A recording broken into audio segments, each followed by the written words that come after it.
नमस्ते, माझे नाव वल्लभ विनायक निकम. मी doctor Anandrao Gaikwad high school येथे शिकणारे विद्यार्थी. आमच्या प्रकल्पाचे नाव आहे हायड्रोलिक पूल. प्रात्यक्षिक हायड्रोलिक पूल कसा कार्य करतो. Hydraulic cylinder. पुलाखाली किंवा बाजूला मोठे हायड्रोलिक सिलेंडर बसवलेले असते. द्रवशक्ती. हे सिलेंडर तेल किंवा पाणी आधारित द्रवाने भरलेले असतात आणि एक शक्तिशाली पंप या द्रवाला ढकलतो. दाबामुळे पूल उचलला जातो. जेव्हा द्रव सिलेंडरमध्ये ढकलले जाते तेव्हा त्याने तयार केलेला दाब पिस्टनवर काम करतो आणि त्यामुळे पुलाचा डोक वर उचलला जातो. दाबामुळे पूल उचलला जातो.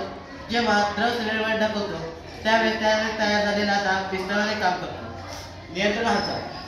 द्रव किती आत बाहेर जातो हे व्हीलवर नियंत्रण करतात. त्यामुळे पूल हळूहळू वर खाली येतो. परत येणे.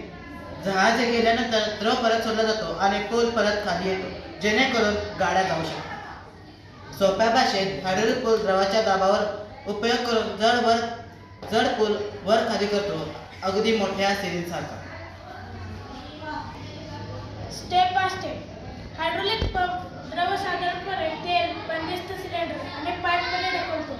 द्रवाचा दाब सिलेंडरमधील पिस्टनवर कार्य करतो, कारण दाबाला कंप्रेस जाऊ शकत नाही. दाब सर्वत्र समान प्रमाणात पसरतो. अनेक पट्टी उचलणारी शक्ती निर्माण होते.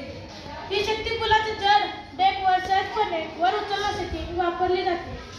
वळण नियंत्रित करून पूल वर खाली करता येतो. सोप्या भाषेत हायड्रोलिक पूल दाब दिल्यामुळे द्रवामुळे पिस्टन हलवून पूल वर खाली करतो. त्यामागचे तत्व पास्कलचा नियम आहे. जहाजांची उंची जास्त असल्याने जास्त उंचीवर हा पूल बांधता येत नाही, कारण त्या ठिकाणी वेगाने वारे वाहत असते.